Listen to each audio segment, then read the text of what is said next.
Selamat siang pemirsa, kembali lagi dengan kami pada siang ini.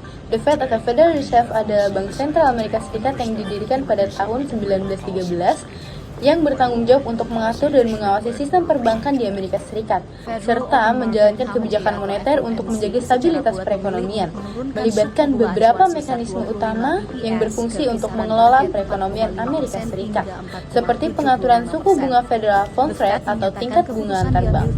Bank sentral ini belum menurunkan suku bunga, dengan alasan bahwa penurunan yang masih terlalu dini dapat menghambat pengendalian inflasi. Kebijakan The Fed sendiri akan berpengaruh terhadap inflasi dan tingkat pengangguran di Indonesia. Kebijakan suku bunga yang lebih tinggi di negeri ini juga akan berpotensi untuk memperlambat pertumbuhan ekonomi karena biaya pinjaman yang lebih tinggi.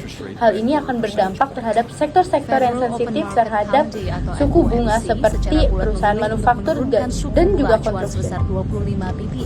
Yang ketujuh, pengaruh kebijakan The Fed terhadap suku bunga dunia. Kebijakan suku bunga The Fed dapat mempengaruhi suku bunga dunia karena suku bunga dana federal merupakan suku bunga terpenting dalam ekonomi Amerika Serikat. Beberapa pengaruh kebijakan The Fed dapat mempengaruhi suku bunga dunia. Yang pertama, penurunan suku bunga The Fed dapat berdampak pada pertumbuhan kredit hingga profitabilitas perbankan. Nah, yang kedua, penurunan suku bunga The Fed dapat berdampak pada kinerja bond market Amerika Serikat. Yang ketiga, penurunan suku bunga The Fed dapat berdampak pada return obligasi dan SDN di Indonesia. Nah, yang keempat, penurunan suku bunga The Fed dapat membuat performa kelas aset pendapatan tetap global naik. Yang kedelapan, pengaruh The Fed terhadap perekonomian di Indonesia. Yang pertama, pengaruh terhadap nilai tukar rupiah. Nah, jadi ketika suku bunga di Amerika Serikat naik, investor asing cenderung memindahkan investasinya ke Amerika Serikat yang menawarkan imbalan yang lebih tinggi. Hal ini dapat meningkatkan permintaan terhadap dolar Amerika Serikat dan melemahkan nilai tukar rupiah terhadap dolar Amerika Serikat. Yang kedua, harga komoditas dunia. Nah, jadi ketika suku bunga di Amerika Serikat naik, investasi di pasar keuangan menjadi lebih menarik dibandingkan investasi dalam komoditas seperti minyak, gas, atau logam. Hal ini dapat mengurangi pendapatan negara, merusak neraca perdagangan, mengurangi sumber daya pembangunan infrastruktur dan program sosial di Indonesia. Yang ketiga, inflasi. Perubahan kebijakan Bank Sentral Amerika Serikat dapat menyebabkan harga komoditas dan ekspor turun secara signifikan. Hal ini dapat menciptakan tekanan inflasi dan deflasi di Indonesia yang menjadi tantangan bagi Bank Sentral Indonesia dalam menjaga stabilitas harga. 9. Pertumbuhan kredit hingga profitabilitas perbankan. Nah, pertumbuhan kredit hingga profitabilitas perbankan ini adalah dua aspek penting yang saling berkaitan dalam industri perbankan.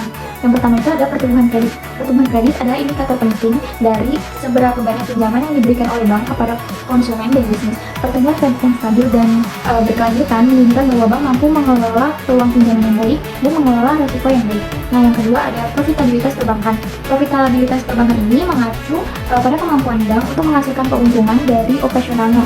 Hal ini biasanya diukur dengan rasio keuntungan terhadap aset dan rasio keuangan terhadap ekuitas. Jadi profitabilitas yang tinggi menunjukkan bahwa bank mampu mengelola biaya dan menghasilkan pendapatan secara efektif. Yang ketiga, hubungan kredit dan perbankan. Pertumbuhan kredit yang berkelanjutan dapat meningkatkan profitabilitas perbankan. Jika kredit tersebut diberikan kepada pelanggan yang memiliki kemampuan membayar yang baik.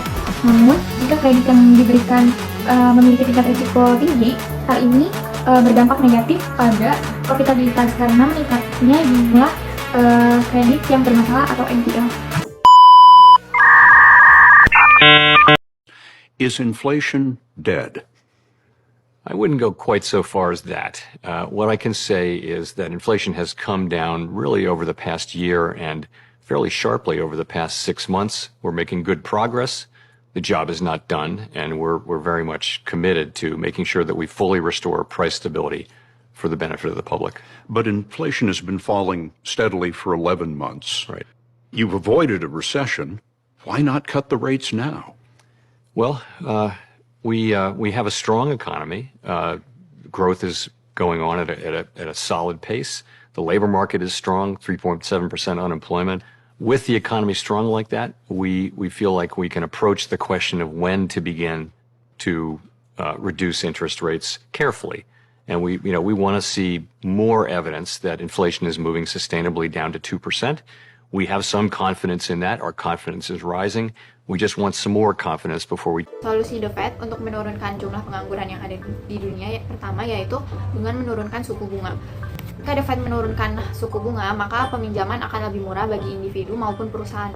Ini mendorong konsumsi dan investasi yang dapat meningkatkan permintaan terhadap barang dan jasa. Dengan meningkatnya permintaan barang dan jasa, mungkin akan memperluas produksi dan mempekerjakan lebih banyak pekerja yang pada akhirnya akan menurunkan tingkat pengangguran. Yang kedua, The Fed juga menjual ataupun membeli surat berharga milik pemerintah. Dengan The Fed menjual atau membeli surat berharga milik pemerintah, ekonomi akan semakin meningkat dan pendapatan negara akan meningkat untuk mengurangi pengangguran. Yaitu ada quantitative easing. Dalam kondisi ekonomi yang sedang lemah, The Fed menggunakan kebijakan quantitative easing atau QE. QE untuk menurunkan suku bunga dan meningkatkan likuiditas. Kebijakan ini dirancang untuk meningkatkan investasi, konsumsi, dan merangsang pertumbuhan yang pada akhirnya bisa mengurangi jumlah pengangguran. Suku bunga acuan atau BI rate adalah suku bunga yang ditetapkan oleh Bank Indonesia. Suku bunga acuan ini menjadi patokan untuk menentukan besarnya suku bunga yang akan ditawarkan kepada nasabah oleh lembaga keuangan di Indonesia. Nah, indikator tingkat suku bunga yang pertama itu adalah tingkat suku bunga kredit bersaing, suku bunga kredit rendah, biaya administrasi rendah, tingkat suku bunga disesuaikan dengan suku bunga yang berada di BI. Indikator perekonomian di Indonesia ada produk domestik bruto, indeks keyakinan konsumen, tingkat pengangguran terbuka, tingkat kemiskinan inflasi, struktur ekonomi, angka tabungan, indeks pembangunan manusia, dan indeks kualitas hidup.